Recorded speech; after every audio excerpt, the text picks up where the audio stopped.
Yo, yo, yo, what's up, y'all? It's your boy Game Time Ty. We already got a few folks up in here. We got Zuthiz, we got Mr. Midnight. Hey, we got Grenade Posse. What's up, y'all? We also got Matty Boots in the house. Let me go ahead and get him on here. Yo, what's up, Matty Boots? Can you hear us? Can you hear us? We live. Yo. Hey, you're coming in loud and clear, brother. How you doing? How are you? I'm good. It's Friday. We got 2 more weeks before footy ball. We actually have football going on right now. Technically, I think the Eagles, the Eagles. Yeah, it's preseason. I'm not really gonna watch much of this, but I'll definitely watch some highlights. It's actually the first team we're talking about today, which is odd and hilarious. Yeah. So yeah, let's get going. Really good. Who's got anything on it? Jets have anything going now? I mean, 0-0. But sorry, what'd you say? Does anyone on the Jets have anything going on the? I'm gonna look at the box score really quick. Oh no, it's still O's. It's still zeros right now. Yeah. Hey, don't forget your get your mic. Wait, what happened? Can't hear me. You can't hear me? I can hear you. Oh, okay. Oh my gosh, I was about to say because I thought I unmuted this shit. If I did that again 2 days in a row. Okay, nice. Mr. You can hear. Midnight comes in with Appreciate that. it. He just gives you a scare with his entrance back. Oh my gosh, bro, that's hilarious. All right, so we're gonna check out the Jets first, real quick. We don't want to spend too much time on the Jets because honestly, there's really not much to talk about here. But we got Justin Fields. We know what he did last year. It wasn't great, but it also wasn't terrible. So if you need a streaming quarterback or like a backup, like super, somewhat reliable backup quarterback, he can be decent. He can be decent for you. He's last year definitely was not his year. I think he got hurt, so he missed a bunch of time. But yeah, no, we're not expecting. There's 2 people on this team to target, and that's Garrett Wilson and Breece Hall, and that's with a grain of salt. It's knowing that they're on the Jets, and this is what I'll say. Knowing that they're on the Jets, I don't know how else to put it. No, 100%. No, you're right. But this is what I'll say about at least Garrett Wilson. All right, he's a phenomenal talent. We saw Justin Fields have some chemistry with, I think, definitely wasn't DJ Moore. Fuck, now I'm forgetting who he was throwing to, but I think Justin Fields was on the Steelers last year, wasn't he? He was on the Steelers last year. The year before that, I think that was their first year with DJ Moore. He had some success with him. Yeah. But I feel like he had some success with other guys. Regardless, Garrett Wilson is that good. He played with Zach Wilson and looked good. So I'm fine with taking a risk on Garrett Wilson. Let's see where he's going. I think he's going in like the 2nd or 3rd round. I feel like that's so early. Like, I'm not trying to hate on him. It is extremely early. It's actually I'm hating on the team. It's the problem. Like, oh wait, no, sorry. Okay, he's going in the 4th round. So I stand corrected. That's fair. I could deal with that. How amazing is it that Breece Hall's value dropped off a cliff? I mean, he underperformed his draft value last year, so that's why I think people are really skeptical of him this year. He could surprise people. The Giants. You mean the Jets? Or the Jets, I mean. Yeah. So he finished as RB 18 last year. That's terrible considering where he went in drafts. So now he's getting drafted as RB 16. He could potentially outperform that, theoretically. Sure. If we think of him as like a talented guy and all that stuff. That said, and you can hear whisperings here and there and take them for what it's worth. Sometimes you got to take things with a grain of salt. But I have heard whisperings of, even from Breece Hall's own mouth, of him saying, yeah, you had him last year, Grenade Posse? Oh, jeez. Rough. I feel your pain. But Breece Hall has even said, like, hey, I'm not their guy. Like, they don't necessarily want me here long term. That's at least the vibe he's getting from the situation. So I'm not necessarily going to draft Breece Hall where he's going. I'm saying he could overperform. There's definitely a chance of that. He doesn't really think that there's long-term success ahead for him in the Jets. Like, it's hard for any players to feel that way, I guess. But that doesn't mean he can't have a good season. So people are drafting him right around, the 5th round. Sure, I think that's reasonable. Where did he go? He's right here. Pick 42.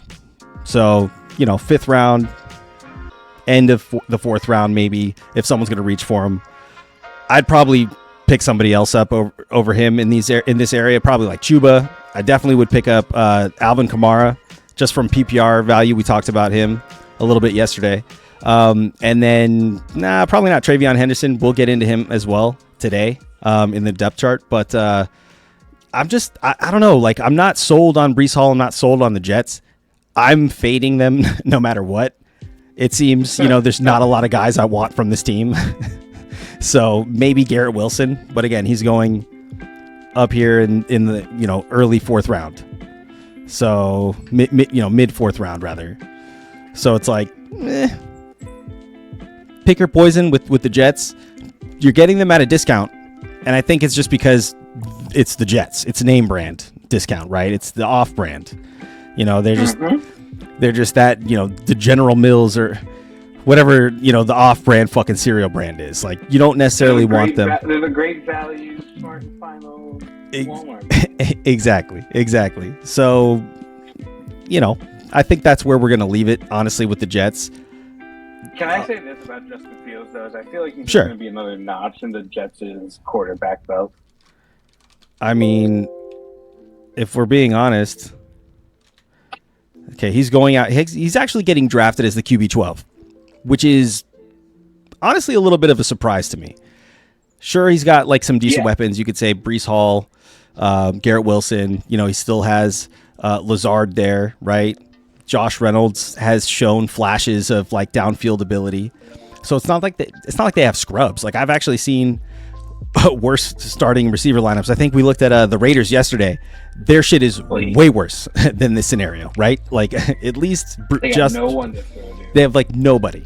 At least Justin Fields has a couple guys. So, and then Braylon Allen, he's actually the one person I would say is the sneaky grab out of this backfield and just this team in general, other than like maybe Garrett Wilson, who just, given his talent, he could easily outperform his ADP because he is discounted tremendously right now.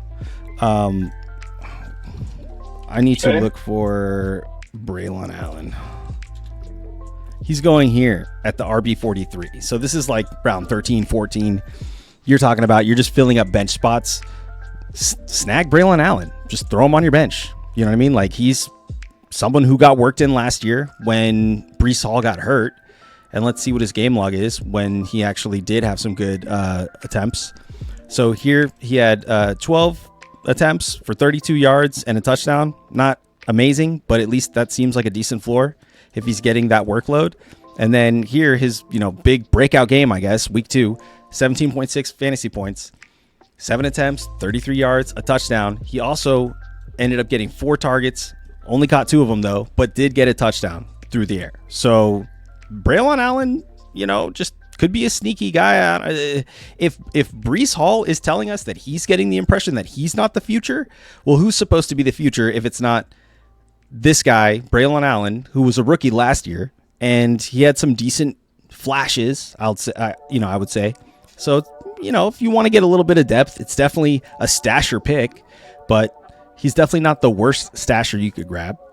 And if you have already secured sort of your first maybe 2 running back positions, maybe even 3, you want to get like a 4th guy in the 12th round, 13th round to just kind of shore up your depth, you could definitely do worse than Braylon Allen. And honestly, Ray Davis kind of fits that as well, which we'll talk about him in a minute when we get to the Buffalo depth chart.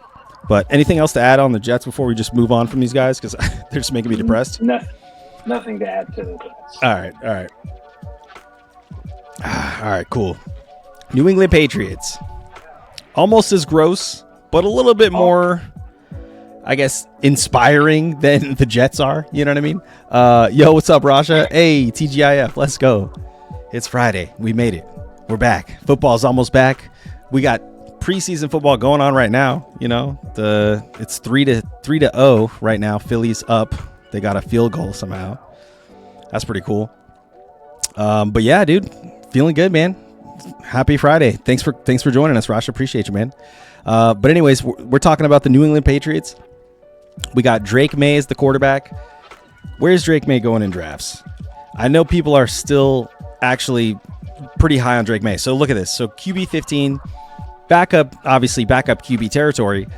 But still, the fact that you're seeing him up this high, people definitely think he has some potential upside, right? Like, not upside, but overall, people are looking at him in a favorable type of situation.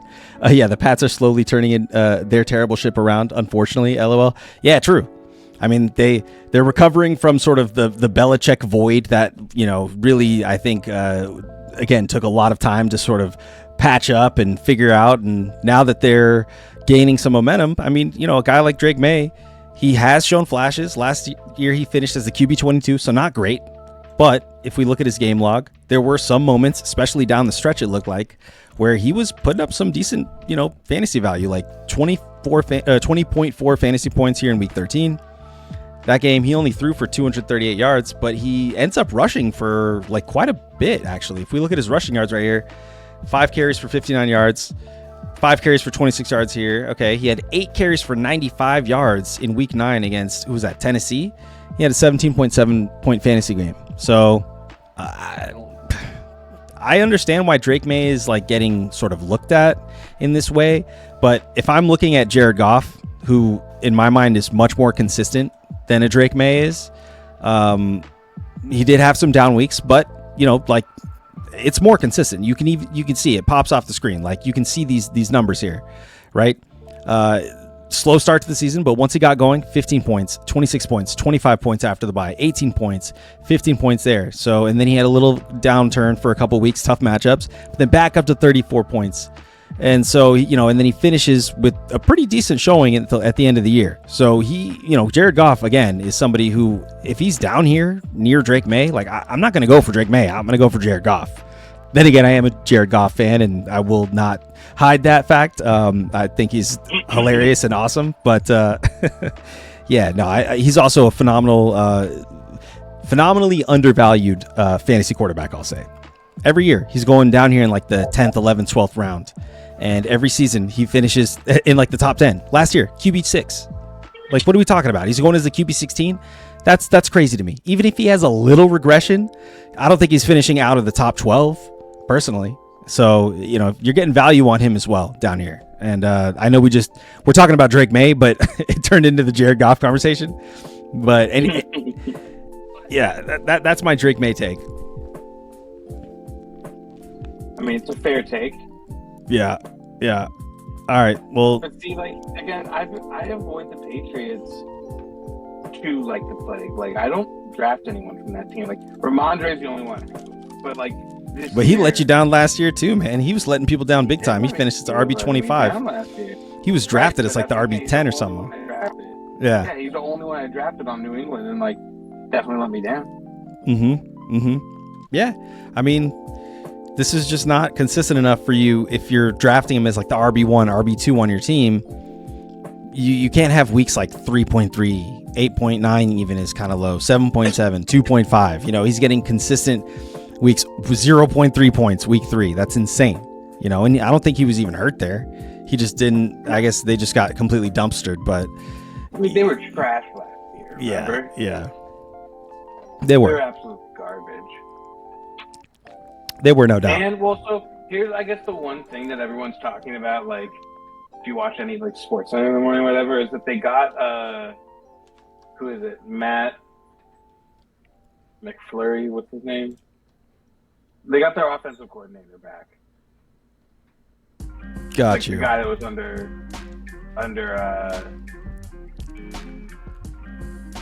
who are you talking about? The guy under Belichick. What's his name? Is he their offensive coordinator right now? OC coach. Josh McDaniels. Are you talking about Josh McDaniels? McGann. Mm-hmm. Yeah, McFlurry. Yeah. I said McFlurry. McFlurry. Okay, yeah, I get it. All right, I'm there. I'm paying attention. That's funny. Yeah, McDaniels. Yeah, Rasha got it. All right, so that like, is, I guess, a positive thing, right? Yes, people are hyped on it because he was he was the coach that did all the stuff with Tom Brady and like everything like that. I think they're just like they're stoked that he could potentially help Drake May. He's young. He's got talent still. So, like, I think they're excited. That's why people are excited for the Pats this year, I would say. Like, to Mike's point, they're turning the ship around. For sure. And that might not include Ramondre because he's questionable right now. I'm not sure what he's dealing with. That kid, Trevion Henderson. Undisclosed, dude. It was undisclosed. This is 8 hours ago. Damn. Okay, well, that's probably not the worst thing. If it's just a preseason finale, like, who cares? But the fact that he's been questionable and missing time in practice. Grenade Posse, are we seeing the beginning and the end with Diggs? Yeah, I think we are. Oh, yeah. Mm-hmm. He can still do stuff this year. But, yeah, Matt's right. He's twilighting. They're putting them out to pasture at different places. They did shore up the O-line, and Diggs seems healthy. Okay, I mean, you're right. Diggs does seem healthy, and he could do stuff this year. Like, I'm not actually mad at maybe snagging Diggs and, like, where is he going right now? Late round. Yeah. People are actually hating on Diggs a little bit. 9th, 10th round, 11th round almost. Wide receiver 43. So let's see what he did last year before he got hurt. He was not great, to be honest. But the Texans as a whole were kind of like a little flat-footed last year in general. So I don't necessarily want to blame all that on Diggs. But like, the only receiver on that team who ate was Nico Collins. And then Nico got hurt, and Tank was already hurt, like, basically from day one almost. So it was like, or he was coming back from an injury and then got hurt again. So they never really got him up to full speed. And that's why, a little sidebar on that, but that is why Sean is so burned by fantasy right now. Mm-hmm. Because he drafted Caleb Williams, who was supposed to be like the hot shot, and was such a dud. And he drafts fucking that guy who got hurt. You're talking about Tank Dell. Tank Dell. He kept him in the 10th round. Yeah, that's rough. He just had such a rough go with it. Yeah.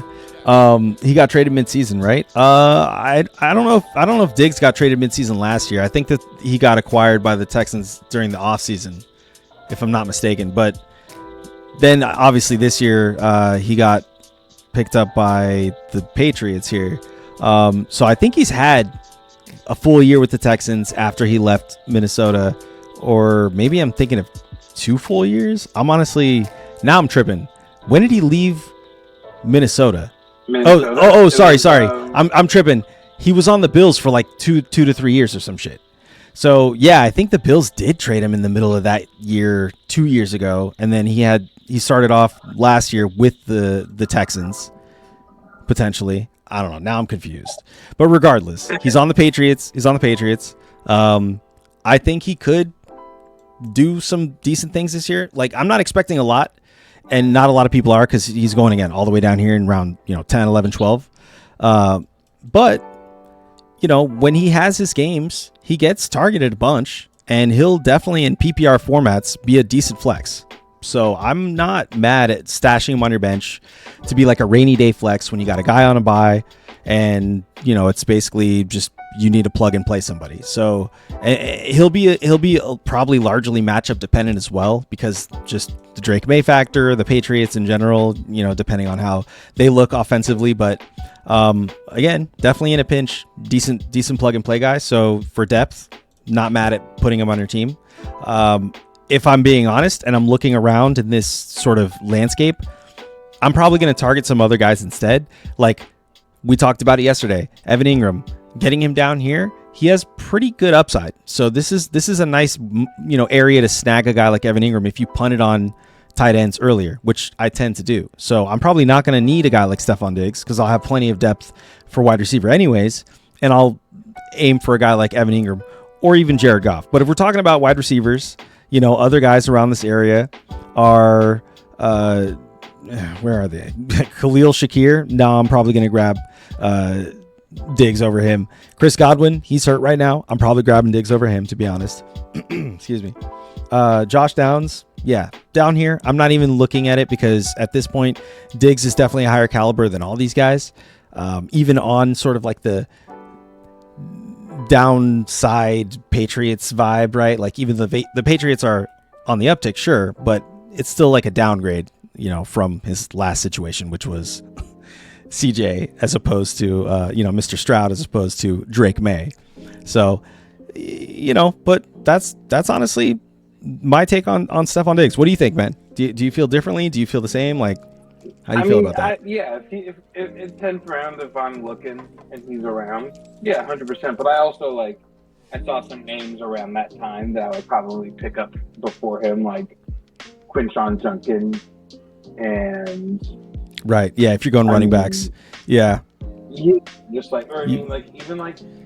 You've got Keon Coleman down here. He's the rookie or the second year player in Buffalo, second year guy. Could take a big step up.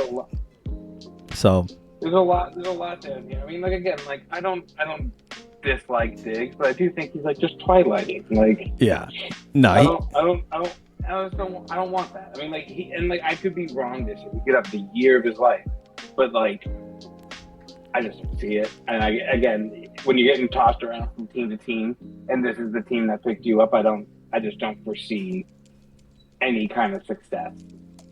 Yeah, we're hoping for. I think a 10th round pick, sure, stash him, but I think there's more value. 100p. Yeah, I mean, again, he's honestly, how old is he? He's 31 years old. Not the worst. Demario Douglas? Douglas is probably a better pickup of a wide receiver on that team, just because he's younger. He's Are you sure about that? I mean, he's you're getting him at the back of draft, so he's free. You're not even really, you can pick him up off the wire at this point. Yeah, he's free, but I'm saying in terms of just production on that offense, I think he's going to be a much more productive wide receiver. All right, well, I mean, let's see. He did have 621 total yards last year on 87 targets, 66 catches. He ended up getting 3 touchdowns last year, so that's not terrible. I mean, not a lot of touchdowns. We already know that sounds good, but 66 receptions on 87 targets, that's great. Yeah, and we're talking about a guy who's in his 4th year now. He was drafted in 2023, so I guess 3rd year. But he, has been getting decent targets on this offense, right? So he had. I think he might expand. I think if anything, he'll expand this year because he showed promise. I would say. I mean, throw the guy the ball and he basically catches it. No, for sure. I mean, here's a game where he had 92 yards on 9 targets, 6 catches and a touchdown. Right? That's solid. He's got some big playability too. I think in terms of New England wideouts, if you're forced to pick one, I would pick him, and you get it for free. Yeah, I mean, obviously that's like a sleeper status kind of guy. I like it, actually. I do like that. I'm not gonna lie, that's definitely a decent little sleeper snag. But then they also just drafted this guy Kyle Williams, who's I think getting the hype. Let's see, Kyle Williams. Is that Can you in the background? In the back, and he's loving it. Okay, so look, Kyle Williams is going right around where Demario Douglas is going, anyways, too. So yeah, that's what I'm saying. You're basically splitting between the two. Guys. You either choose Demario because he's a little more proven, probably will be the likely person to, I guess, fill that role. But you do have Kyle Williams, who's the rookie. And we'll, I guess, check out some tape on him. He is the rookie on this offense. Other than Travion Henderson, though, we definitely need to check him out as well. I was going to say, Travion Henderson, I think, there's a reason Ramondre is going so low. It's because he didn't, perform, but also I think because this kid potentially... This guy is getting... So... Yeah, no, you're right. And that's the perfect segue. It's just we skipped over this guy when we talked about Ramondre, and we probably shouldn't have. We definitely need to talk about this kid because, there's a reason why people are so freaking high on him. Let's see where he is. Yeah, 5th round, 6th round, basically, right? Early 6th round. That's RB20. So he's in RB2 range. People are talking about him being just an RB2 right off the rip. And if Ramondre is out, theoretically, that actually does make sense. And we're going to check out his tape. But, in terms of what he's done in the preseason, 5 carries for 38 yards, a tutty, with a 7.6 yard average, that's fucking awesome. In a just casual preseason. So that ain't bad. And he got 3 receptions for 12 yards. Like, that ain't bad. Yeah. Let's check out his highlights. Let's check out this guy's highlights. But one thing to also remember at the Patriots is, like, a lot of times they're playing from behind, so, like, running backs suck on the Patriots.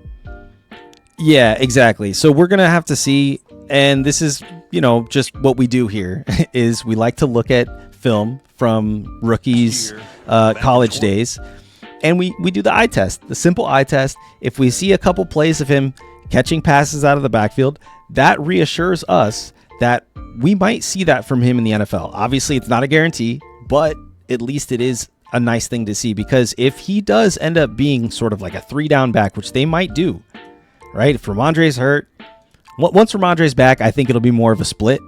But if, Antonio Gibson might take some carries, sure, in short yardage situations, but we know he's not the pass catching guy.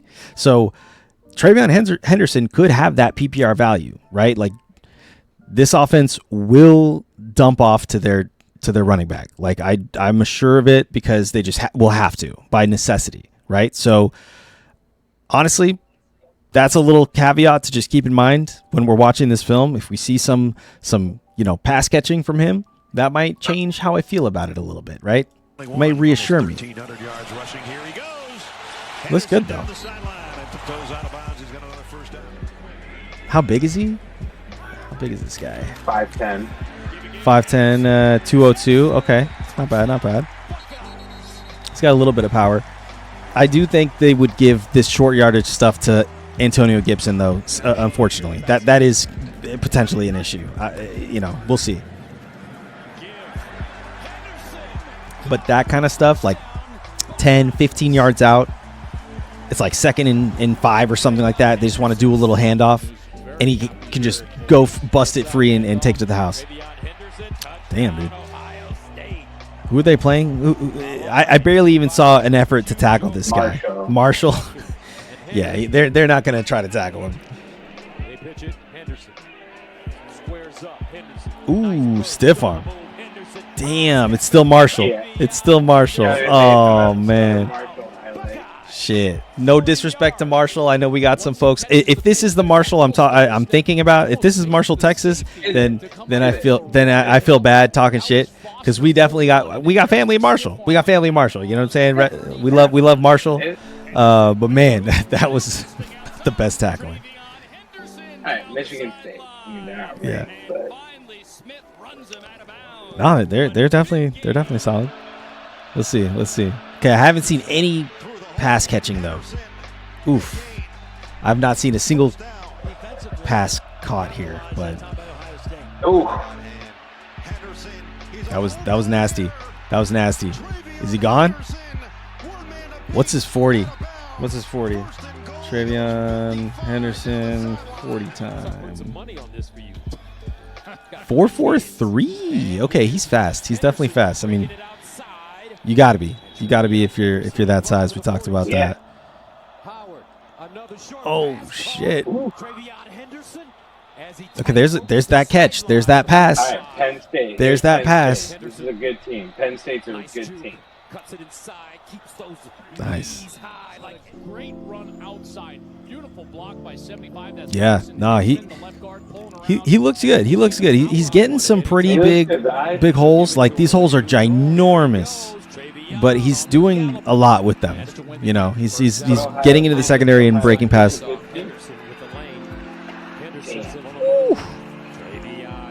Yeah. Purdue's not that good. Purdue's more important. So. Right. Damn, there's a nice little got around the edge. Ooh, he got there. Nice, dude. I mean, this is just like beating a blind kid. Like, what are you doing? Oh, there it is. Damn, that was nice. That was nice. 38-0. So he's got the mismatch. This is the line. Okay. That was egregious. I love that. I'm actually excited now. I think I see the hype. This is the first time I'm watching this kid on tape. So we're seeing this for the first. At least I'm seeing this kid for the first time.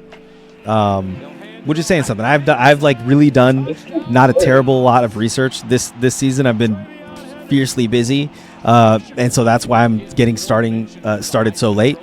But that doesn't mean there's not enough time to take a look at this type of film, and it's getting me excited. I'm just stoked. This kid looks good.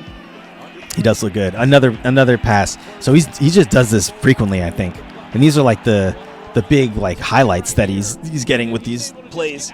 Outside on the left side. Ooh. And there's nobody. Nice. Good walk down the field. He's definitely passing the eye test. He's giving me more confidence than, like, for instance, like RJ Harvey did when we watched his tape. Yep. And RJ Harvey did not pop off the screen like this. Damn. Way to stay balanced. Dude, this kid might be something. Yeah. All right. Noted.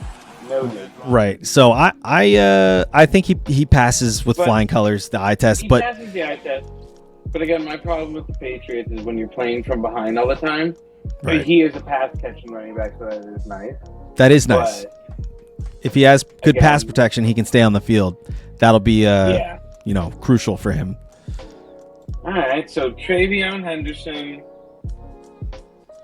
is a must pick up from this team if you're going to pick up. Everyone else is kind of if you wanna and if you're. Grenade Posse says solid north-south runner, keeps his feet pumping despite the tackles. Definitely, he stays on his feet. Yeah, That's you love to see that. Good effort, guy.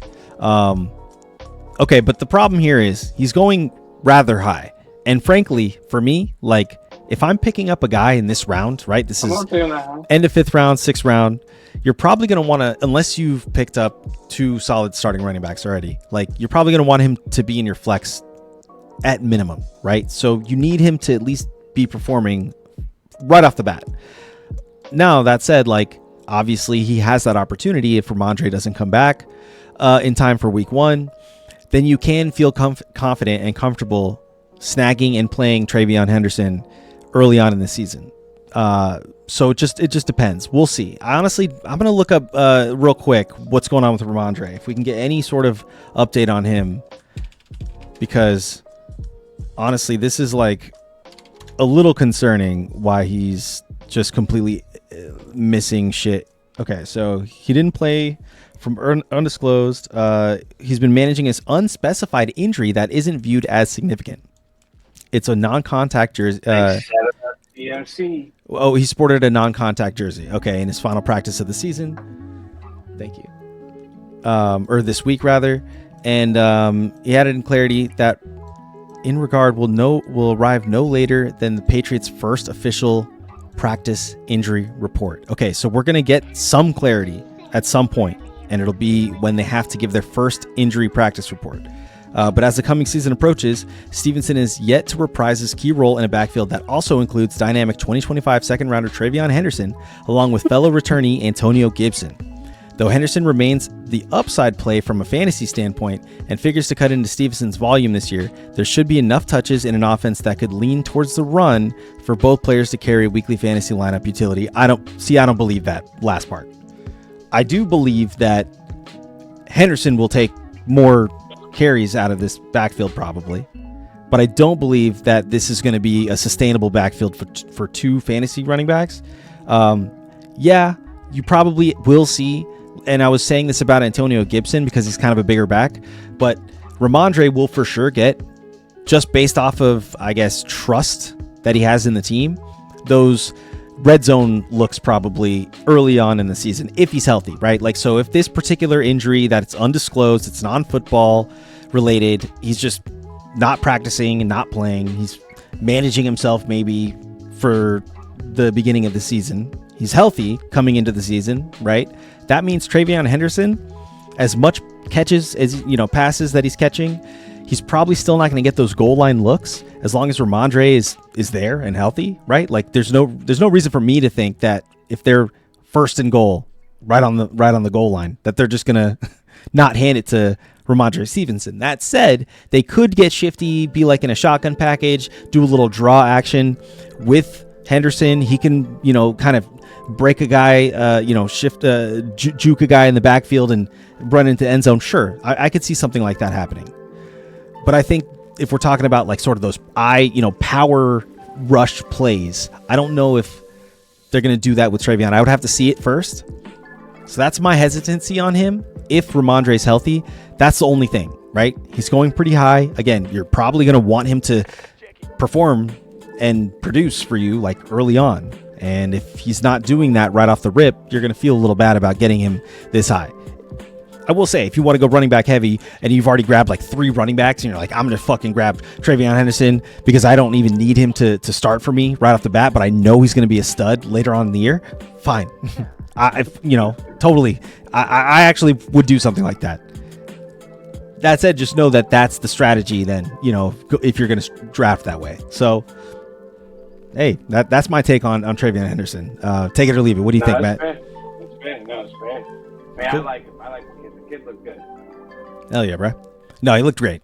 That's why I would want to do something like that. That would be incentive for me to just be like, you know what? I don't care if he even performs right off the bat. I'll just stash him on my bench because I know eventually he's going to be so good, like DeMarco Murray or something like that. You can't take him off the field. Like, he reminds me kind of DeMarco Murray. Maybe he's a little bit smaller, but he has pass catching ability. He seems like he has that power capability. He has good, instincts in the backfield, taking the right, holes, even though obviously those reads were pretty easy for him. He was, from what I could see, his offensive line was giving him like solid holes every single time. So, but he can get around the edge. He's got that speed. 4.34 or something like that. 4.3, 4.40 or 4 was a 4.43. Either way, it's pretty fast. 4.43. So, I'm definitely not mad at stashing a guy like that or just grabbing him and then just waiting it out till he actually becomes the guy, because it's an inevitability with a guy like him, for sure. Yeah, very fair.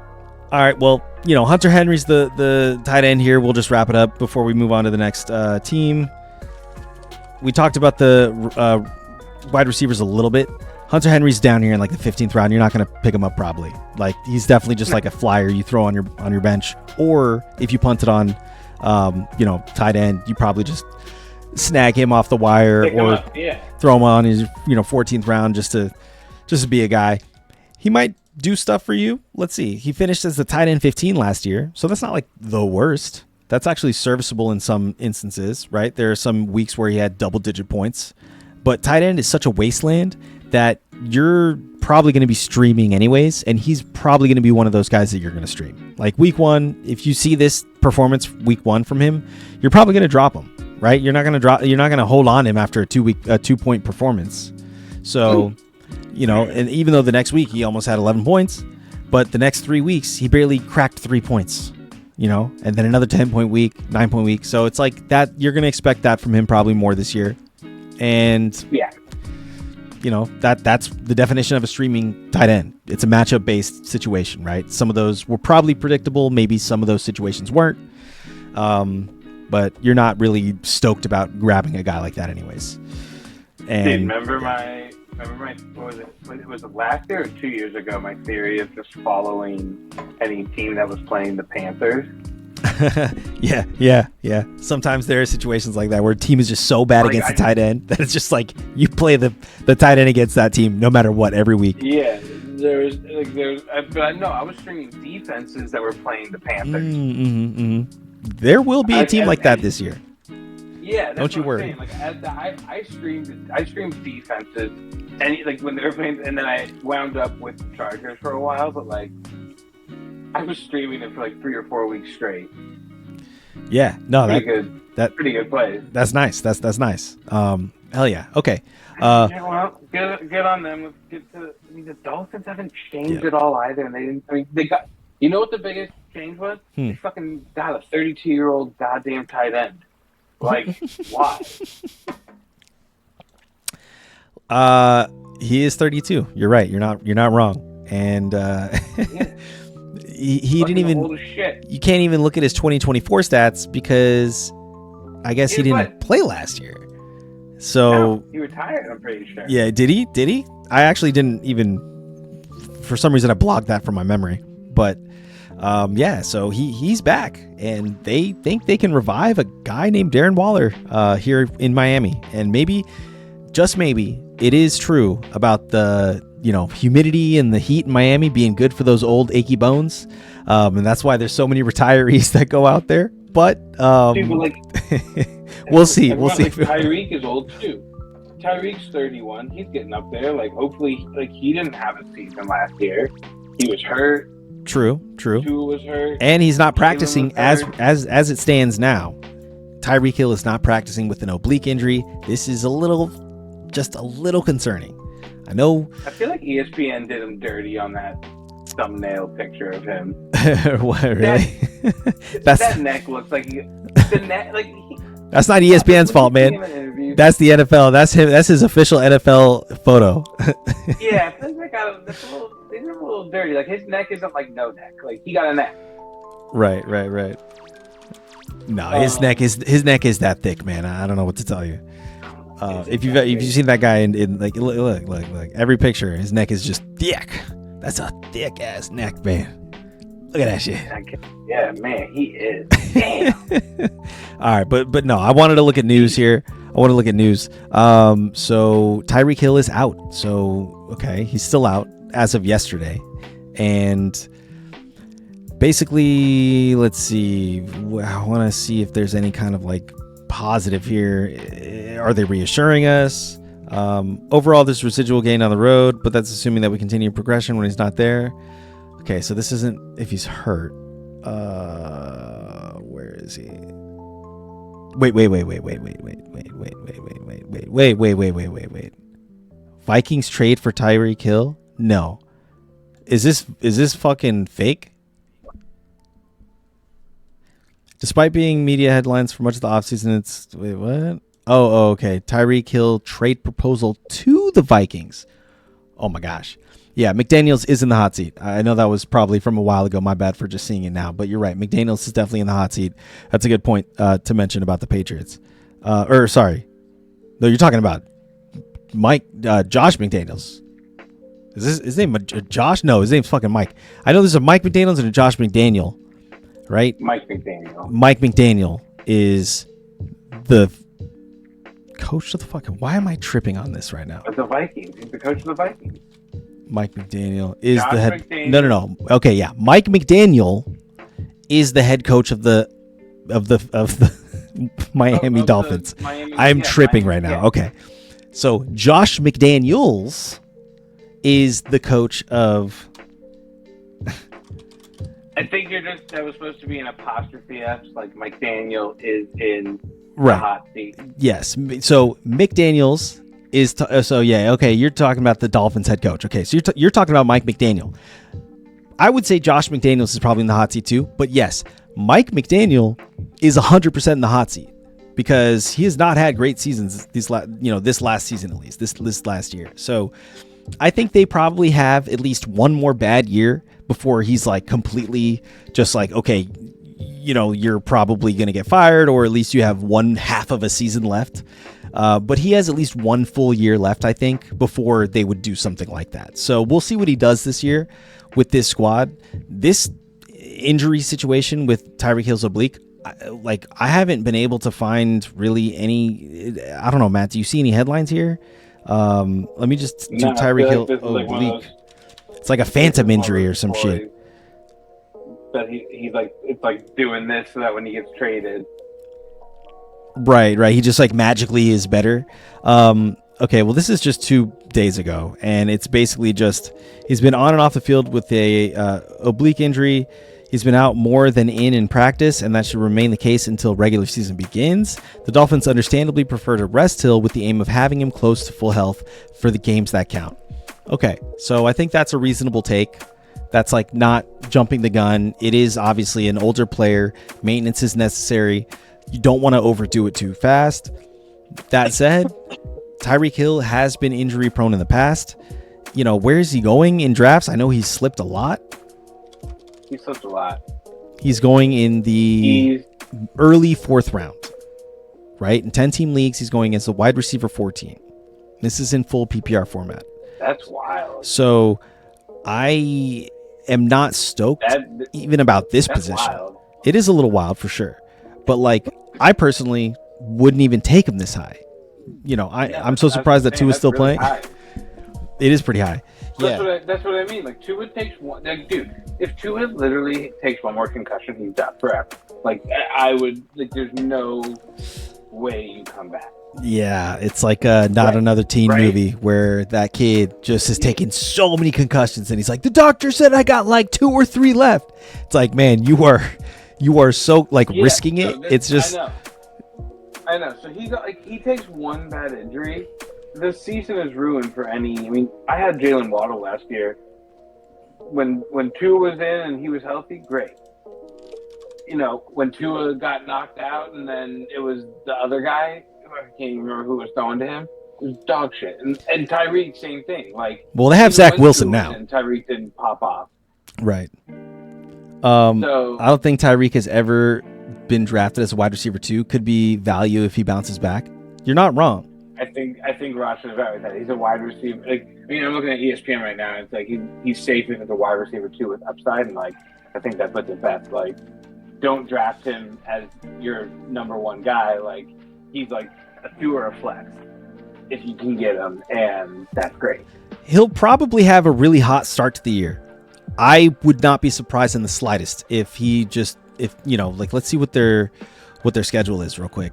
But see, like, around this time where he's going, I'm taking Marvin Harrison Jr. over him, right?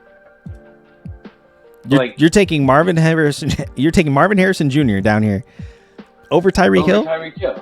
Yeah, I'm taking a young kid who's got a lot of upside. Garrett Wilson, even fucking Marion Hampton, like just the young James Cook too. I agree.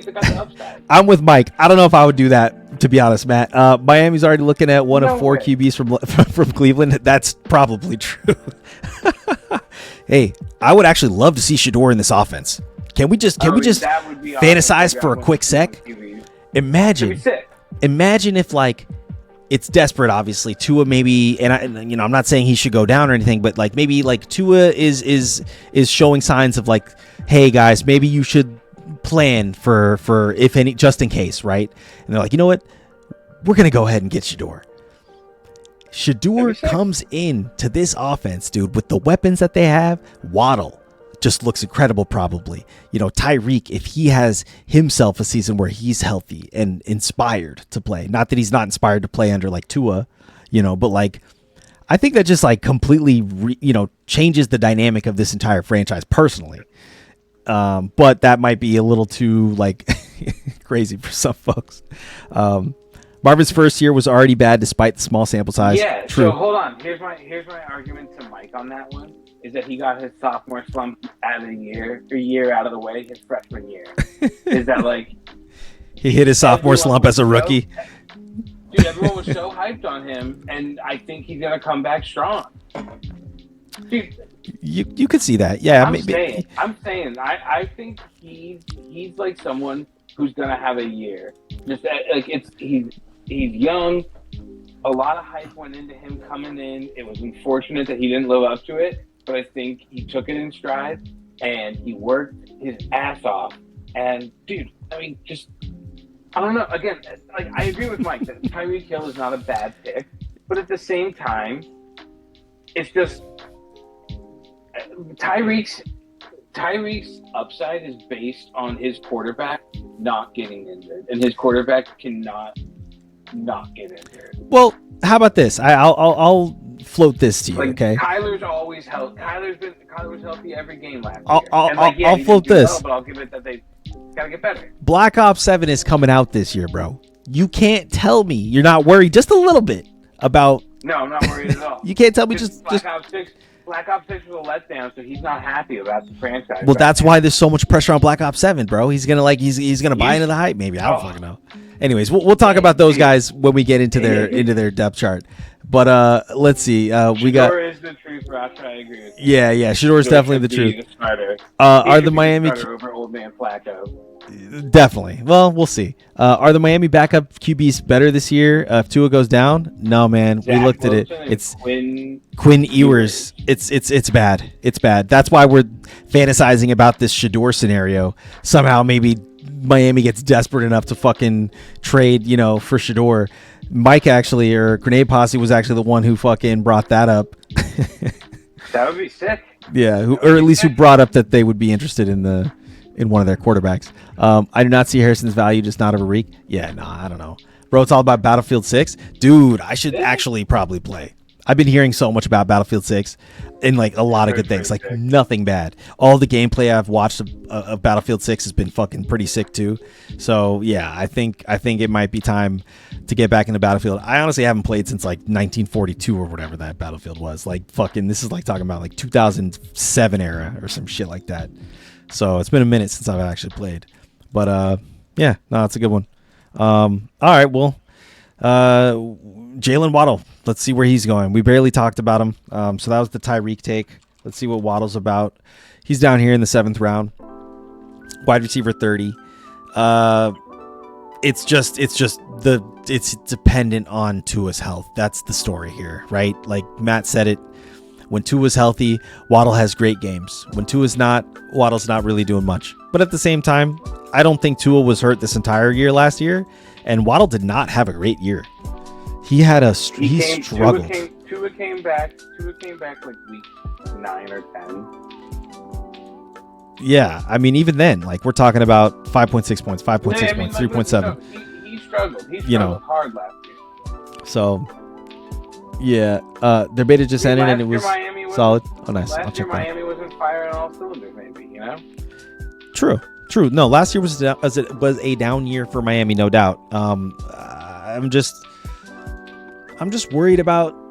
I'm just a little bit worried about his consistency. Like we know Waddle's done it in the past. He's had some great years. I was a big Waddle guy like 2-3 years ago. You know, like I think his rookie year he had a good season, and then his second year I think he had a pretty good year as well. So like we've seen him do it. You know, it's just like I don't know why last year was so tough for him. Obviously, aside from the Tua thing, but like even when Tua was back, like maybe it's just tough matchups. Like Green Bay, that's tough. You know, Jets, like, okay, their defense is solid despite them being a bad team. Houston, I don't know, maybe he got hurt here. He missed a couple games. And then they play the Jets again. So, yeah, like now he's healthy, presumably, and we're going into a new year. I'm probably avoiding him. I'm definitely a little like skeptical about Jalen Waddle personally. I would probably go like George Pickens. Obviously, he's ranked a little higher, but if we're talking about the same tier, the same round, like if George Pickens and Jalen Waddle are sitting right there, I'm gonna go George Pickens, right? I'd probably even go like I don't want to say Rashee Rice, maybe Ricky PJ. You know, let's be honest. We're gonna get into the San Francisco 49ers next week when we get into their depth chart, but like. Pandering to Mike right now. Ricky PJ. I'm just saying. I would probably snag him over Waddle, dude. Like, wouldn't you? Like, if pandering to grenade pop. Let's be honest, though. It's not even pandering. I'm telling it like it is. Wouldn't you, if you're looking at Jalen Waddle and Ricky fucking Pearsall Jr., you're telling me you would, in the situation that currently exists with the 49ers, and if they trade for like a number 1 wide receiver, that this completely changes. But as it stands, they're in desperate need of a guy. Ricky PJ is literally going to be like forced into the number 1 spot almost, right? Like, you know, yeah, the de facto number 1 is going to be Kittle, but like, and yeah, Sky Moore, JK, yeah, no. We know Sky Moore is not a problem or not a threat to that situation, but yeah, exactly. Ricky P's value just skyrocketed with their desperate depth chart, right? So that's all I'm saying, Matt. You're going to look at Waddle and Ricky Pearsall, and you're going to take Waddle over him? Like, I don't know, man. Like, I don't know if I believe you. I don't know, man. Like, this isn't a pander. Like, I promise you. No, I'd probably take Ricky PJ. You're taking Ricky PJ. You're taking Ricky P. So, again, Rome Odunze, I don't know. That one's a tough one for me. That's a tough one for me. I wouldn't do it. You wouldn't take Rome? I wouldn't do it. Yeah. Rashee, though, even with the suspension, when he comes back, he's a guaranteed bona fide number 1 wide receiver, essentially. Or when he goes away and comes back, like we don't know where that. Matt's like Harrison Jr. over everyone. Yeah, that's true. I don't know when he became such a Harrison Jr. fan. Listen. I get hot on some people sometimes, and he's got my eyes this year. Yeah, Rome burned a lot of them. Yeah. Oh, yeah. You got burned by Rome last year, took the risk, and it didn't work. Yeah. People are high on him again this year, or like not high, but I guess they're not like super low on him. Like he didn't just fall off the depth charts. Plus, Keenan Allen's gone, so that's a bunch of targets that are gone from this, offense.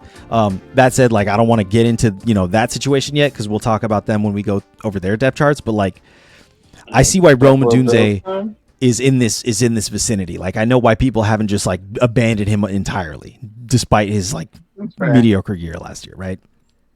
So the upside is there for his getting more targets. Like you said, Keen's gone. Caleb Williams is probably not going to be as shit as he was last year. Yeah, probably. All right, so let's look at Malik Washington real quick. He's probably not going to do much. Like I don't think he's really a threat to any of these guys as it stands. No. But like dude, where are these fucking flies coming from? Holy shit, there's like 3 in here. Dude, what the fuck? Dude, sorry about that. 100-degree valley. Like, yeah, that's true. They're like trying to get in the desperate to get out of that heat. You're right. Yeah, they're like, damn, it's hot. But like, where's this guy going? Because I would be interested to see what he's free. Malik Washington, right, he's completely off of boards. So nobody's even thinking about him. He's probably not even viable if one of these guys goes down. Those guys being like Tyreek or Jalen Waddle. So 84. Jesus.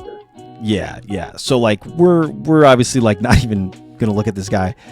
Jalen Wright. Okay, so we do have to talk about Devon Achane and Jalen Wright. I don't think we would be doing our jobs if we weren't talking about these guys.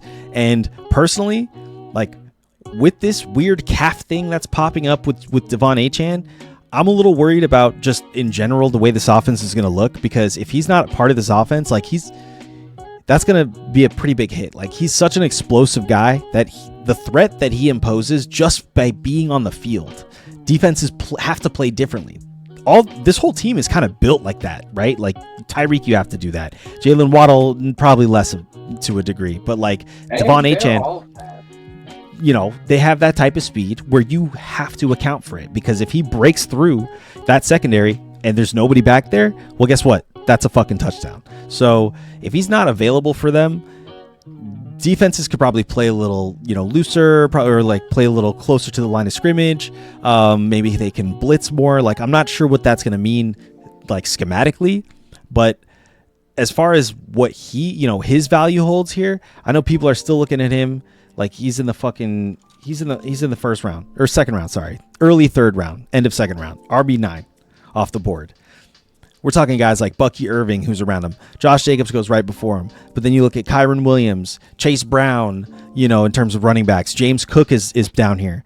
I'd probably go, we know Chase Brown is obviously somebody I'm really high on. I definitely would go Bucky Irving over him.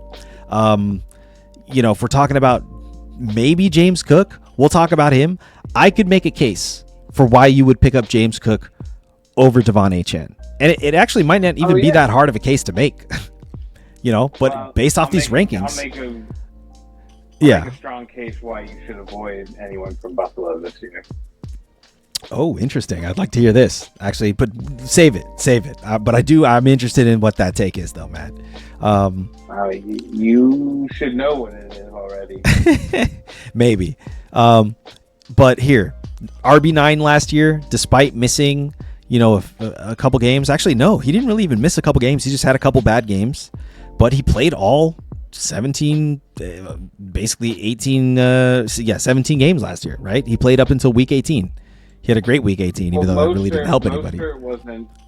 Mostert wasn't healthy the whole year either, because like they had the biggest success when they were that like running back by committee, but like each of them traded off they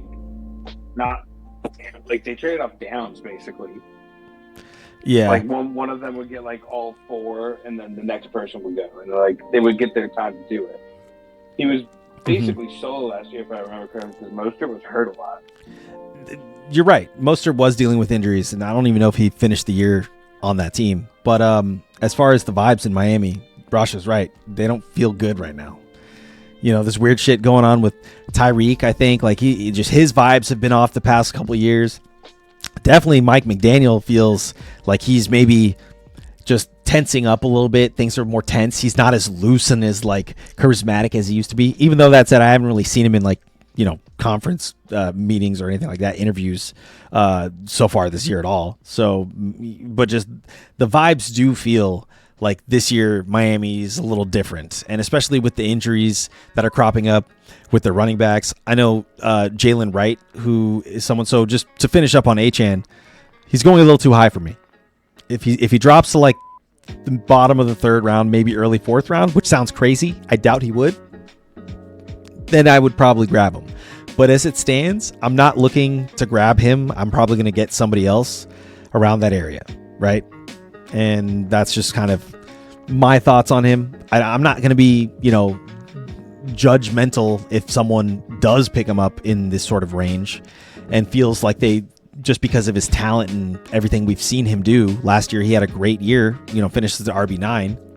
He's being picked up right there, right at the RB9. So if he does what he did last year, he should essentially finish right where you drafted him. So, that's not a bad bet, really. That people would be happy with that. So I get it, but I'm looking for people who can give not just return on their investment, but have higher value, if that makes sense, if that's even possible in this early of a round, right? But it is.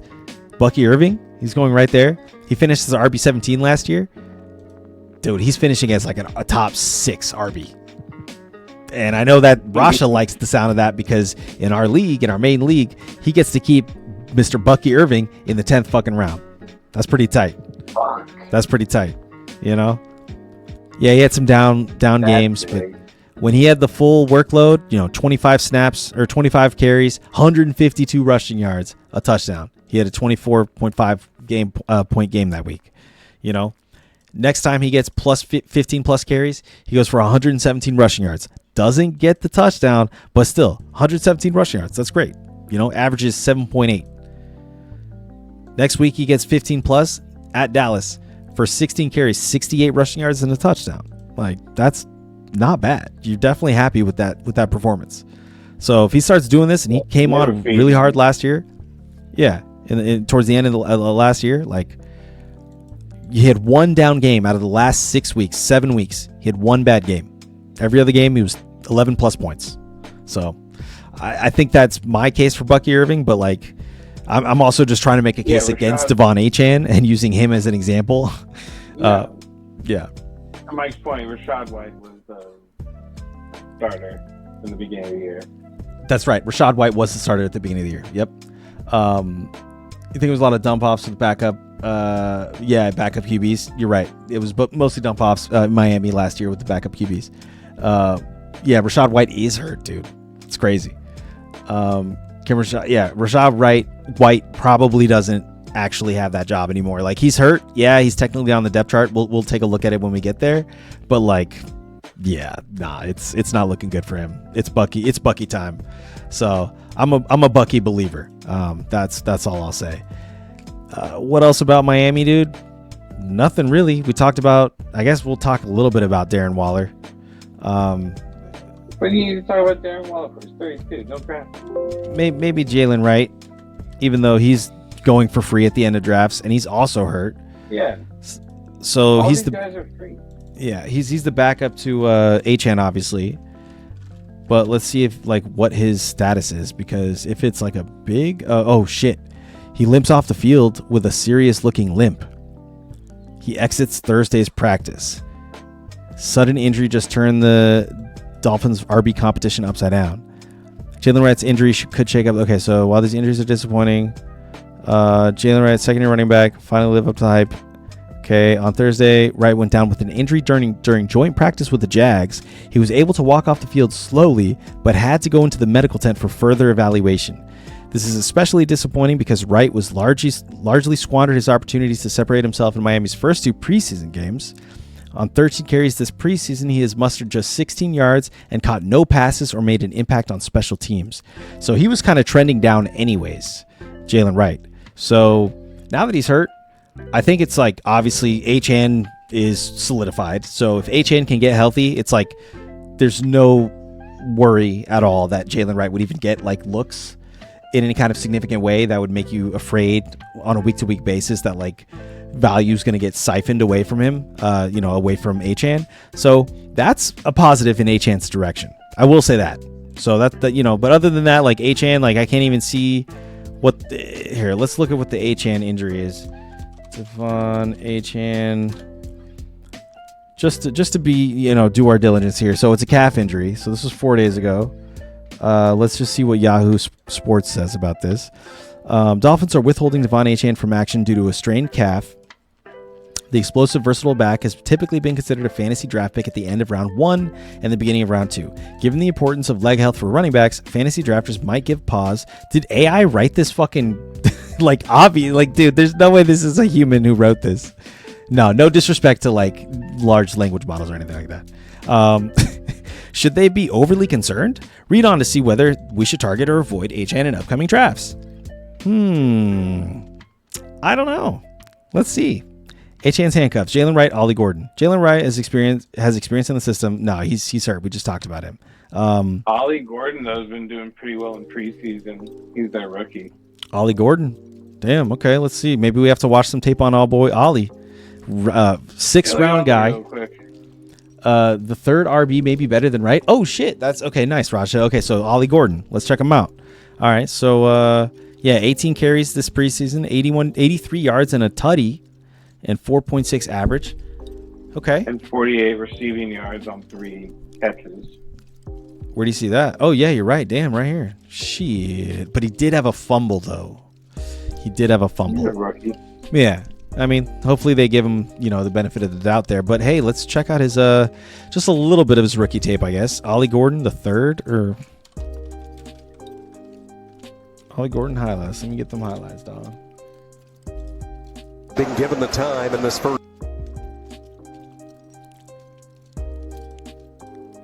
Let's see what Ollie talking about. Come on. There we go. Oh, shit. Okay, we got to watch from the beginning here. All right. Nice little draw or something. Okay, nice. You shed 2 tackles there, look like. Damn, he's a big dude. 6'2", 225. That's a big boy. Come on. Yeah, he's big. Come on. You can only hope to contain him. Put the 2 tight ends to the right. Maximum protection. Bowman dancing around. Looking. Now flutters it near side. Coming back to it. And making the catch. For the first Kitty Biscuits always has to be a part of the party. There you go, Kitty Biscuits. Yeah. Oh, shit. Dude, he's big. Dude, did he catch that? You know his favorite skateboard trick? Ollie. That's funny. I love that.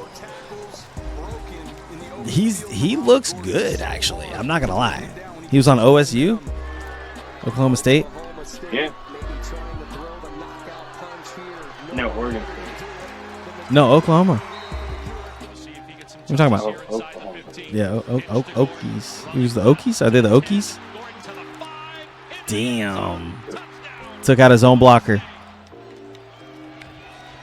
Well, he wasn't running fast enough. Yo, look at that catch in traffic. That's not bad, dude. He's not the typical running back that Miami employs recently, at least, right? Like we haven't seen. The short, fast guy. Yeah, exactly. He's not the short, little, fast guy, right? And he's tall, exactly. He's real tall, 6'2". I think Eric Dickerson was 6'2", maybe 6'3". Dude, he could be sick. This guy could be sick. Not gonna lie. Let's see what his draft capital look like. Off of boards, not even on boards. You could stash him at the end of drafts. Just stash him on your squad. See what happens. You know what I mean? Just see what happens. You never know.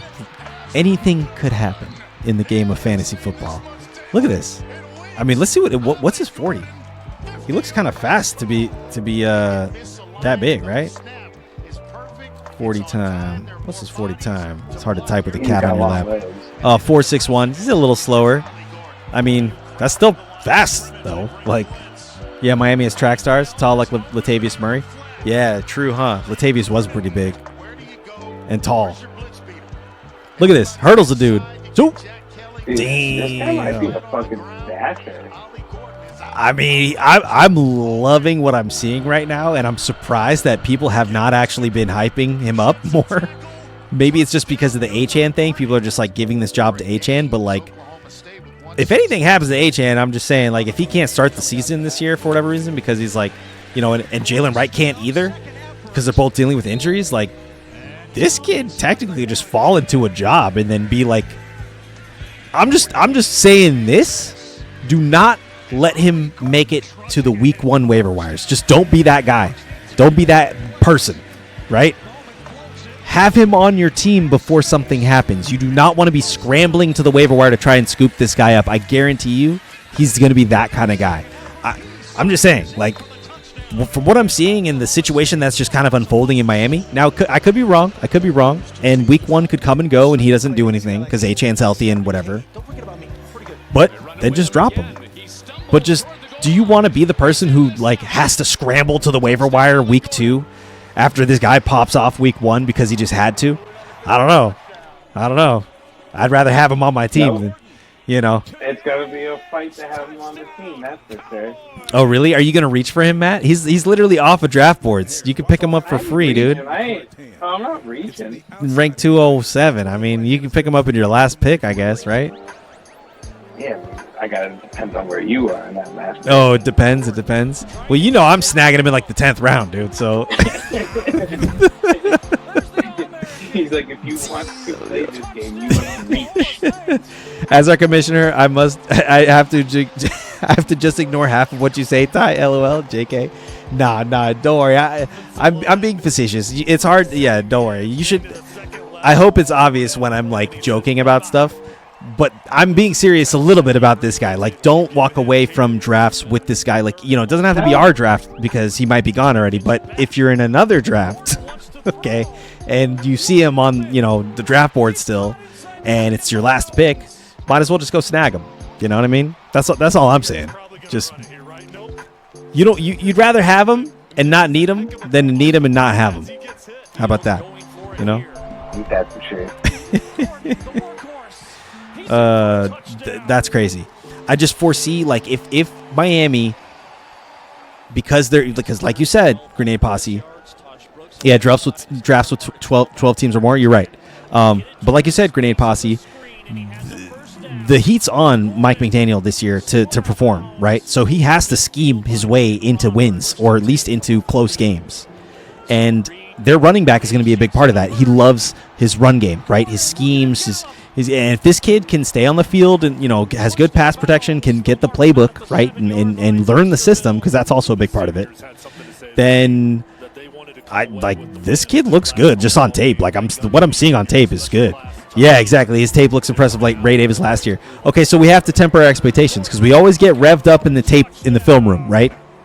We see good tape, you know, from a rookie who's drafted. Like, this guy was what, a 3rd round pick, 4th round pick? No, 6th round pick. So he wasn't even like drafted that highly, right? But his tape still looks good. We do have to temper our expectations and pump our brakes a little bit, because guys can put great tape in on college that, like you mentioned, Ray Davis, he didn't really formulate last year, right? He didn't turn into the guy like that we thought he was going to, maybe. Not that we thought James Cook was going to like disappear or something like that, but we did look at Ray Davis as like, hey, he could have some value. He could be a good handcuff. I don't know if James Cook missed any time last year, but if he did, then we'll take a look at how Ray Davis performed in that time, and you know, when we get to their depth chart. But yeah, which is actually up next. So anything else you want to talk about on the Dolphins before we move on? I think we've hit them to the end. Yeah, we basically did it. Darren Waller, let's see. Hold on, real quick before we move on. Let's just see where he's going in drafts. Yeah, just look at. I'm just curious. He's off of draft boards, so like he's not even thought of which is probably accurate and fair. For the better. Yeah. Julian Hill, though, Farrah Brown, Tanner Connor, all these guys behind him are basically scrubs. So, you know, if they need a tight end to do anything, Darren Waller is going to have to do something. So I could see Darren Waller being a streamer if he gets going and somehow returns to some form that we've seen him in the past. But if he doesn't, it's just going to be a wash, and we'll probably not even remember that he was ever on the Dolphins. No, I'm just kidding. But anyways, Tua, actually, we didn't really talk about Tua. And let's see where he's going. He's back here, QB 21. So, like, people have already essentially signed him off. This is almost like writing him off in a sense. If he gets injured once, which is really likely to happen, you're screwed. And you wasted a higher pick on a quarterback. Yeah, I mean, this is the thing with Tua. You're actually not really risking that high of draft capital, but he's in the 14th round, 13th, 14th round in a lot of leagues. So, theoretically, if we're talking about a guy you're getting in the 13th, 14th round who can have some value, he can play maybe 10 to 12 games for you this year, and you don't need him really. He's probably your backup, right? So you don't really need him to play that many games for you. You just need him to fill in on buys and maybe in tough matchups, right? He could do decent work for you, right? But like, again, it just depends on his health. Like, he did miss a lot of time in the beginning of the year. That's 4 weeks and a bye week, so that's 5 weeks you didn't have Tua, and he got knocked out of that game in Buffalo. So he was 8.5.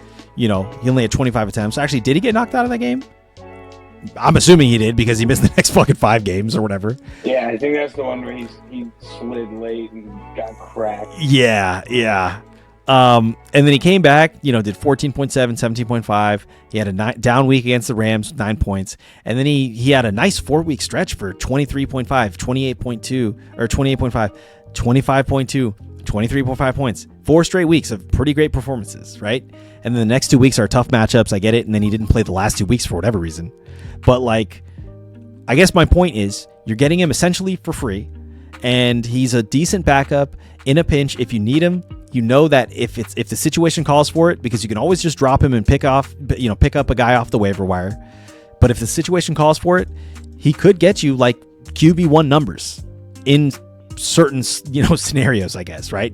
Green Bay, that was actually, I guess, a pretty surprising week for folks, because I wouldn't expect him to go off for 37 completions for 365 yards, 2 touchdowns, no interceptions. That's pretty good. That's a great stat line against Green Bay. Nah, Skip. All right. Yeah, I think you're right. Like, the bottom line on Tua is just like, the risk. He's basically for free, and if you want to get him as a backup, sure, but he's not going to be somebody that you're really excited about putting on your team. That's just probably the vibe a lot of people get. So yeah, moving on to the Bills. Let's go. The most exciting team in this division.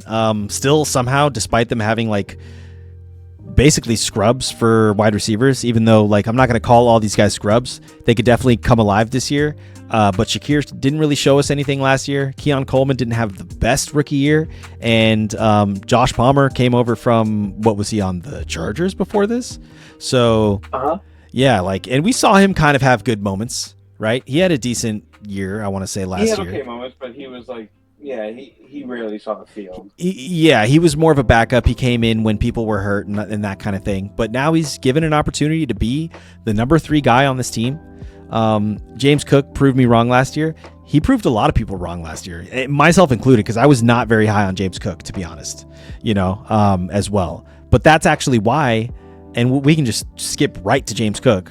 We can talk about James Allen and Josh Allen in a sec.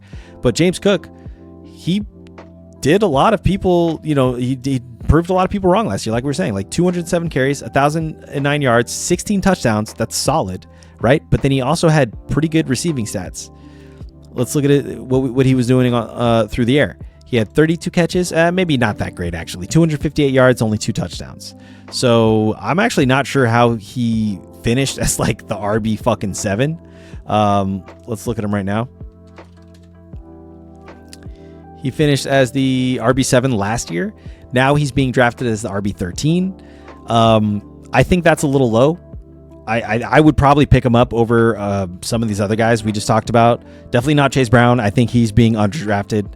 Kyron Williams, I'd probably pick up James Cook over Kyron. You can make an argument for maybe why Bucky. I know you hate tight end, but do you see Knox getting pushed out of tight end 1?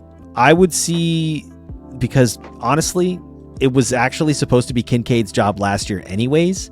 So I don't know, to be frank. I was actually convinced it was going to be Dalton Kincaid last year, or maybe the year before. But I thought this was Kincaid's job to lose, and they definitely got Dawson Knox in the mix. So I think it's the same thing. I think it's a committee, and I don't know if you'll know each week whether it'll be Dalton Kincaid or Dawson Knox who ends up getting like that tight end touchdown that week, because there's really only going to be one, maybe two on like a good day, right? But what were you going to say, Matt? Well, there's just the reason that you shouldn't draft anyone on the Bills this year, and the reason they're all going so low, they're on Hard Knocks. Oh, they're on Hard Knocks. There it is. The Hard Knocks curse. The Hard Knocks curse. Time now. Yeah, it's a distraction to some degree. I agree. And Rosh is every team that has been on Hard Knocks the year after has had a shit year. Like just look at it. Last year, I'm pretty sure it was the fucking Bears, right? It was the Bears, but then there was the in-season one with the Giants, wasn't it? I'm not talking in-season. You're talking preseason. I'm talking the true Hard Knocks. The true Hard Knocks, the real Hard Knocks. Yeah. Josh Allen is my guy, but I'll probably pass on elite QBs this year. Fair. I won't blame you for that. People say there would be touchdown regression, but he just got paid. He'll get at least 8 touchdowns with 1,000 yards. Dude, I think he'll get 10.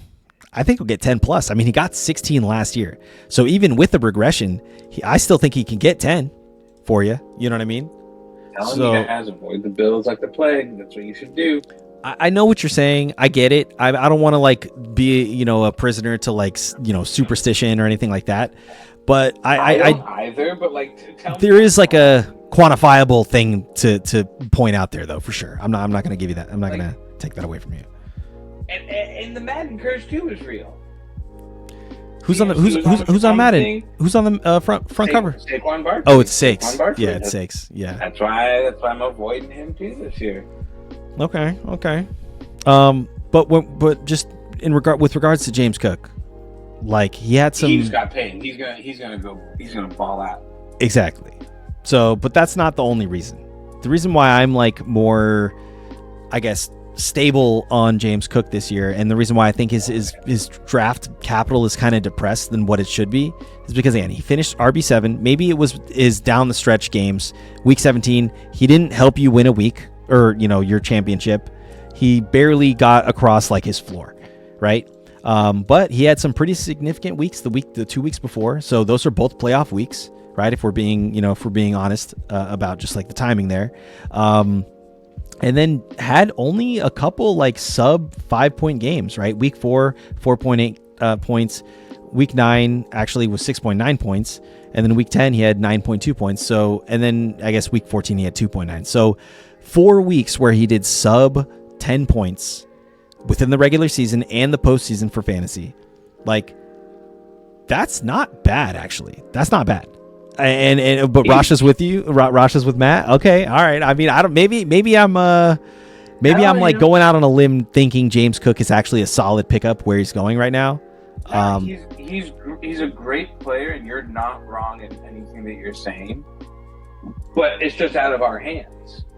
HBO did this. HBO. Just talk to HBO. You got to talk to the fucking box office. It's nothing we did. It's what they did. That's all I can say. That's funny. I get that. There is something quantifiable about sort of the Hard Knocks leading up to the season, for sure. Remember when the Rams moved to LA and they had the Hard Knocks? They sucked the next year. Browns, when they did it, they sucked. I thought they went 8-8. Didn't they go 8-8? They had Jeff Fisher as the coach. He can't not go 8-8. He got fired after that year. Yeah, he did. Okay. Well, to balance it out, right? True. To balance it out, you're with me, Grenade Posse. Okay, hell yeah. All right, nice. Okay, so 50-50, and that's fair. Because like I'm gonna look through logic, like the lens of logic here, and I just think that sure, the distraction of Hard Knocks, whatever. I don't want to pay too much mind to that. I'm just looking at the stats from last year. He had great consistency. Like I said, only 4 games with sub double-digit points, and he had a pretty decent ceiling, right? So it's like I'm not going to be averse to picking a guy like that up in the 4th round. We're talking about early 4th round here, right? So that's not bad to me. Those curses are real. You're right. In some saying. cases, I feel like they do have some substance, but I can't always, Watch this year. The first game Buffalo plays, they're just gonna lose horribly, and it's gonna be like, uh-oh. Yeah. No, I mean, we'll see. What's their schedule? Josh Allen's gonna get hurt in like the first 2 games. Oof! Don't say that. All right, I will say this. It's not me. All right. Okay. All right. But moving on from James Cook, right? We know my take on him. We know your feelings and thoughts on him. Okay. Josh Allen is someone who is going still in like fresh marriage. Oh yeah, he just got married, right? Congrats. He's feeling good. He's feeling great about life. You know what I mean? And I think because he's coming off an MVP season and but he missed the Super Bowl, like he's still going to be angry, guys. Like I don't think he's good. He's like satisfied just because he got married in the off season. You know? Yeah. And you wouldn't pass on him, especially with Shakir being hurt. Yeah. I think you're talking about James Cook, right? Like they're going to have to run more, or like maybe they have less like passing options or something like that. Yeah. We'll look at Shakir's health in a sec. Here's my thing for Josh Allen though, I don't think he's going to get as many touchdowns like rushing as he did last year. Like it's just that was so much usage and like 12 rushing touchdowns. His body. Yeah, dude. Yeah. Like that's a lot of wear and tear on a body, and like if you want to keep this guy healthy, you have to limit that. But wait. Didn't you just say that James Cook was going to have a touchdown regression? So if Josh Allen also has a touchdown regression, I mean you were kind of like poo-pooing James Cook a little bit. Maybe you didn't say. Maybe you didn't say anything about the touchdown regression about James Cook. I definitely did, and maybe it was Grenade Posse who brought it up as well. But I don't know if both of them can have a touchdown regression, and we're talking about this Bills team as like an elite team anymore, because that's literally that's 28 touchdowns, right? Rushing touchdowns between Josh Allen and James Cook. If they both have regressions, that means this team is scoring significantly less points on a week-to-week basis and is probably winning less games. So I think James Cook has an uptick in touchdowns, but I think Josh Allen just to protect your quarterback. You think he throws more, or just hands the ball off more? Because he threw 28 touchdowns. I think he could throw for more touchdowns, maybe. But I think he could throw 100%. He could throw more touchdowns. He just needs like receivers actually on his team. Better targets, which is the problem. Yeah. So, but we'll talk about Shakir right now. Or what were we going to say? What were we going to say about Josh Allen? Well, I mean, it's just like he probably will be getting rushing touchdowns, but it's just. Like I was saying it to you a couple days ago, like it's like the Cam Newton thing. Like at a certain point, Cam Newton's body just like gave out because he was just so beaten and bruised from taking all those hits, rushing to the end zone. Yeah, so, you're absolutely right. I don't know if you look at that, and I think these guys probably want to keep Josh Allen as healthy as possible. They know that he's their ticket to a Super Bowl. Like, you have to find a way to get people open for him to throw it to them. Yeah, so we'll see who else can actually do that on this team besides Shakir. Elijah Moore is behind Shakir. Laviska Shenault behind him. Then you have Curtis Samuel behind Keon Coleman. So any one of these guys, if Shakir can't play, probably maybe Curtis Samuel, unless he's also looking like he's dealing with an injury, which we can take a look at as well. But either Elijah or Curtis will have to step into this role, and it'll probably just be the Keon Coleman, James Cook show, with maybe a heavy dosage of both tight ends potentially, given what week we're talking about.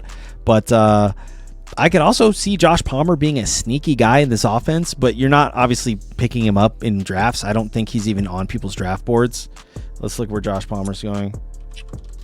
Yeah, he's off people's draft boards. He's way down here in like the 170s. So you're not really like confident about any of these pass catchers. So that's tough if you're looking at Josh Allen as like someone who you want to see throw a bunch of touchdowns. So it's going to be James Cook and Josh Allen running a bunch of touchdowns again. If you're telling me that you think Josh Allen is going to protect himself more, then that's another reason why James Cook is just a value play. They're just going to give him those opportunities. Literally. Why wouldn't they? So no, I agree with that. Palmer's is trash to you? Okay. All right. Yeah. Fair.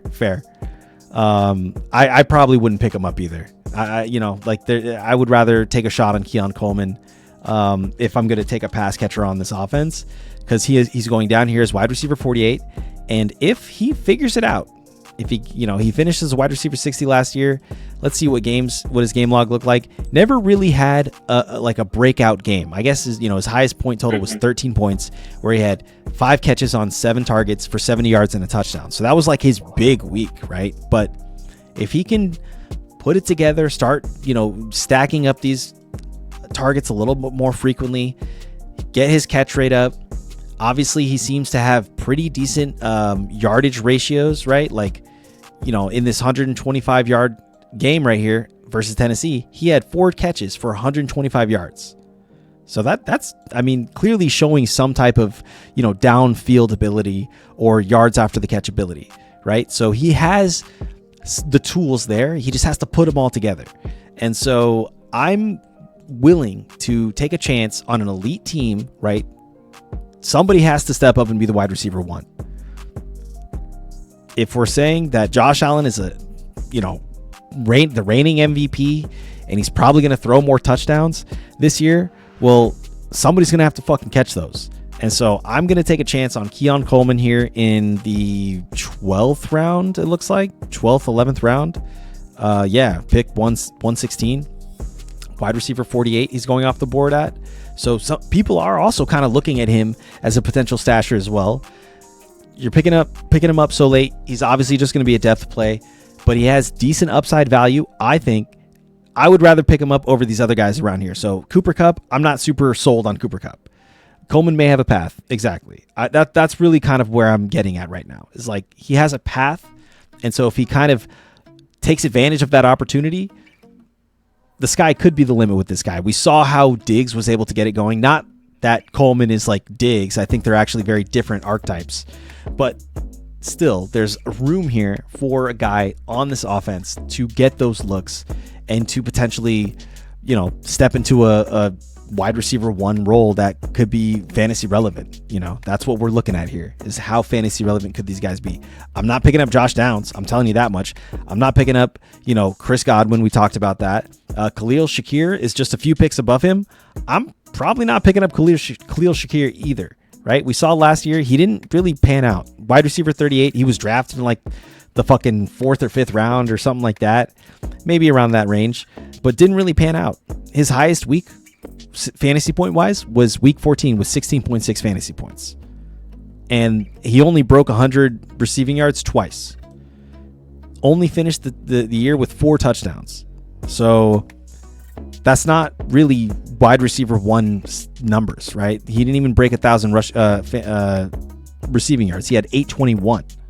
So I'm down on Shakir. He played most of the year. I think he missed 1-2 games here. Technically, he may have been held out the last game just because they were resting their starters or some shit. But did miss some time with 1 game here, week 5. So, like, people can go for Shakir if they want. I'm more than happy to, in this round here, round 11, round 12, I'll go grab fucking Keon Coleman over guys like Josh Downs, Khalil Shakir, Chris Godwin. Yeah. All of those types of guys. I'm not looking at them in the same way. Keon Coleman has upside. He has sleeper potential as well, right? We've seen flashes of it last year. He's just got to put it together. So, yeah, what do you think, Matt? No, I agree. I mean, I think Keon Coleman had kind of a bust of a year. Hopefully he comes back. But again, like you said, everyone's at the end of a draft. So, like, it's tough to talk about these players in a sense, because it's like, it is like when you're drafting 12, 13, 14, 15, like, these are people that you will draft. I'll pick one of them up maybe, and he's a bench staffer. But there's not much to it, basically. Mm-hmm. Dalvin Kincaid, I mean, he's hopefully he comes around, but it's like, he's in the same exact bracket.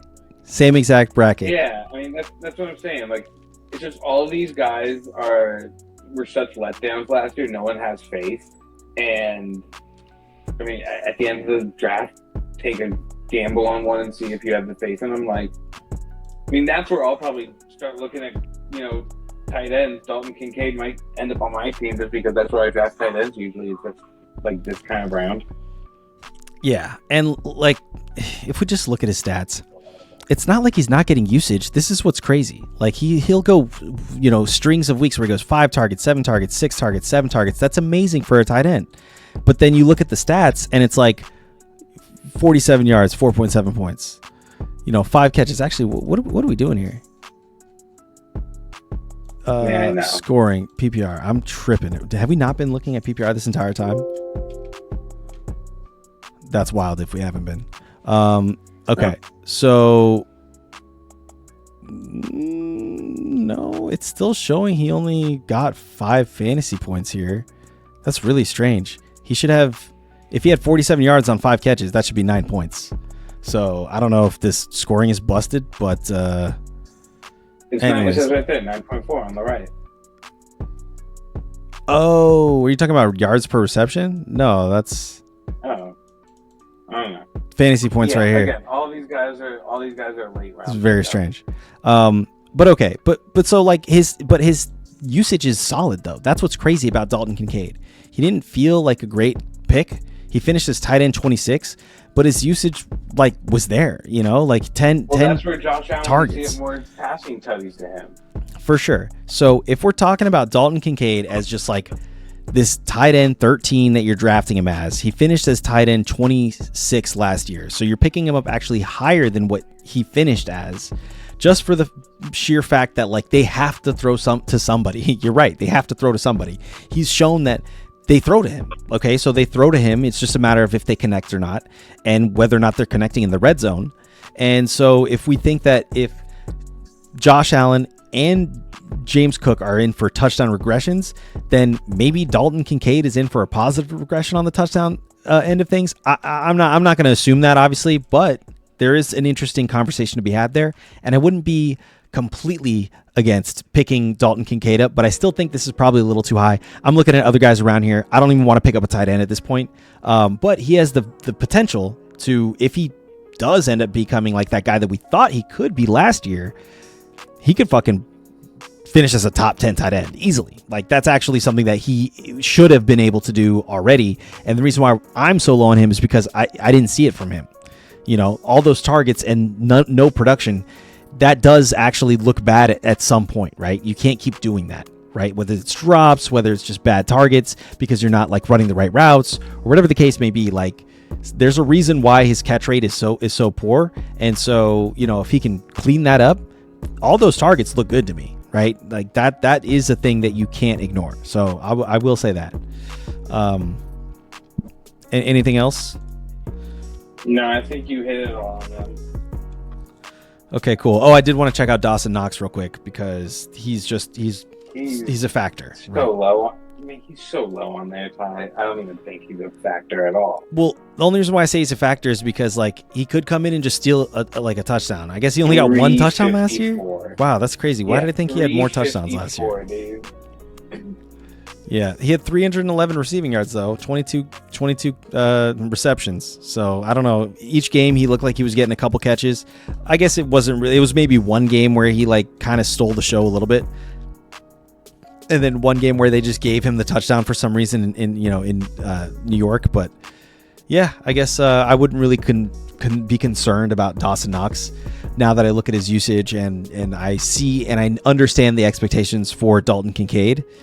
I'm not super worried about Dawson Knox. So yeah, that's my take on the Bills. Any other, maybe Elijah Moore gets involved with the Shakir injury, but yeah. I think we hit them pretty good.